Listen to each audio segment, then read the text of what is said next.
অধ্যায় ৮০ আবাসা আয়াত ১৭ থেকে ৪২ অর্থাৎ শেষ পর্যন্ত। أعوذ بالله من الشيطان الرجيم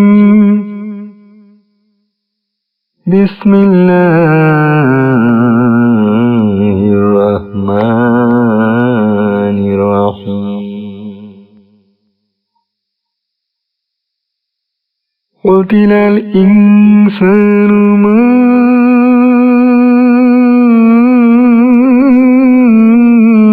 أكفره من أي شيء خلقه من نطفة خلقه فقدره ثم السبيل يسره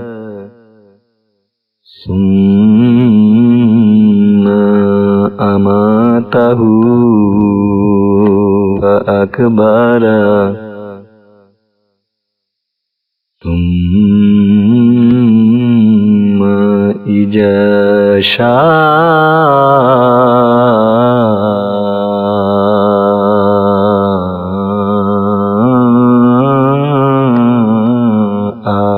أنشره كلا لما يقض ما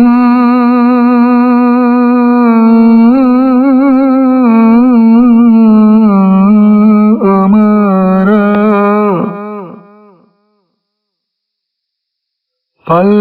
فلينظر الإنسان إلى طعامه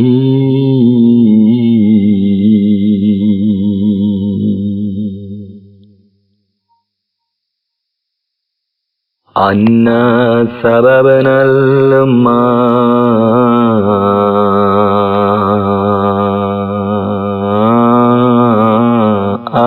صبا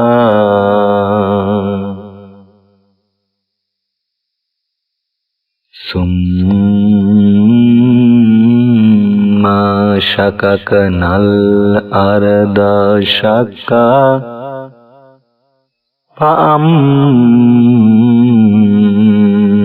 فأنبتنا فيها حبا وعنبا وقضبا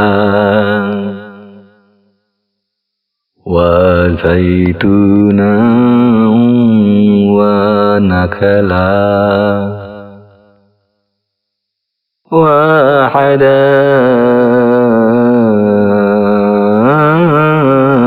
وحدائق غلبا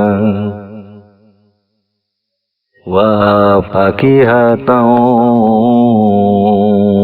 وأبا متاعا لكم ولأنعامكم فإذا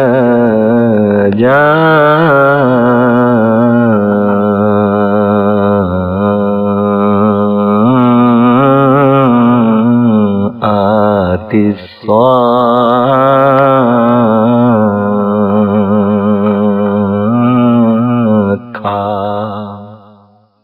يوم يفر المرء من أخيه وأمه وأبيه وصاحبته وبنيه لكل امرئ منهم يومئذ شأن يغنيه وجوه ইয়াউমাইযিন মুসফিরা দাহিকাতুম মুস্তাবশিরা ওয়া উযুই ইয়াউমাইযিন আলাইহা গাবারা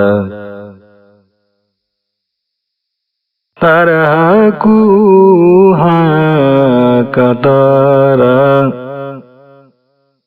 উলাইকা হুমুল কাফারাতুল ফাজারা।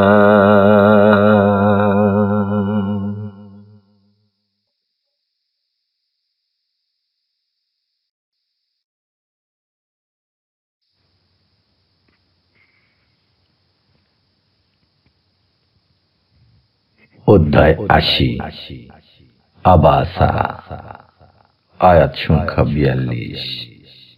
বাংলা তর্জমা। আউযু বিল্লাহি মিনাশ শাইতানির রাজিম। বিসমিল্লাহির রহমানির রহিম। তিনি মুহাম্মদ ভ্রু কুঞ্চিত করলেন ও মুখ ফিরিয়ে নিলেন, কারণ তার নিকট এক অন্ধ এসেছিল। আপনি কি জানেন সে হয়তো পরিশুদ্ধ হতো অথবা উপদেশ গ্রহণ করত এবং উপদেশ দ্বারা উপকৃত হতো। সুতরাং যে বেপরোয়া, আপনি তার প্রতি মনোযোগী হয়েছেন, অথচ সে নিজে পরিশুদ্ধ না হলে আপনার এতে কোনো দায়িত্ব নেই যে আপনার কাছে ছুটে এলো এবং সে আল্লাহকে ভয়ও করে। আপনি তাকে অবজ্ঞা করলেন। কখনো যেন এমন না হয়। এ তো উপদেশ বাণী। যে ইচ্ছে করবে সে তা স্মরণে রাখবে।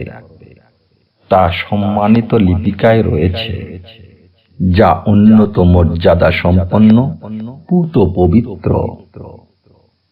তা এমন লিপিকারের হাতে আছে যারা মহান, পূত চরিত্রের। মানুষ ধ্বংস হোক, সে কত অকৃতজ্ঞ। তিনি তাকে কি জিনিস থেকে সৃষ্টি করেছেন? বীর্য থেকে তিনি তাকে সৃষ্টি করেছেন, পরে তার পরিমিত বিকাশ ঘটিয়েছেন, পরে তার জন্য পথ সহজ করে দেন, তারপর তার মৃত্যু ঘটান এবং তাকে সমাধিস্থ করেন। এরপর যখন ইচ্ছে করবেন তখন পুনরুজ্জীবিত করবেন। না, সে এখনো তার আদিষ্ট কর্ম পূর্ণ করেনি। মানুষ তার খাদ্যের প্রতি লক্ষ্য করুক। আমি আশ্চর্য উপায়ে প্রচুর বাড়ি বর্ষণ করি, অতঃপর আমি ভূমিকে প্রকৃষ্ট রূপে বিদীর্ণ করি, আর তাতে আমি উৎপন্ন করি শস্য, আঙুর ও শাকসবজি, জয়তুন, খেজুর, ঘন উদ্যান সমূহ, ফলমূল এবং গবাদি পশুর খাদ্য। এগুলো তোমাদের ও তোমাদের চতুষ্পদ জন্তুদের ভোগের জন্য। যেদিন কর্ণবিদারক নিনাদ উপস্থিত হবে, সেদিন পালাবে মানুষ তার ভাইয়ের কাছ থেকে, তার মাতা ও তার পিতার কাছ থেকে, তার পত্নী ও তার সন্তানদের কাছ থেকে। সেদিন তাদের প্রত্যেকেই নিজ নিজ চিন্তায় নিজেকে ব্যতিব্যস্ত রাখবে। অনেকের মুখমণ্ডল সেদিন হবে উজ্জ্বল, সহাস্য ও প্রফুল্ল, এবং অনেকের মুখমণ্ডল সেদিন হবে ধুলি মলি। তাদেরকে কালিমাচ্ছন্ন করে রাখবে। এরাই কাফের ও দুষ্কৃতকারী। অধ্যায় ৮০। আবাসা।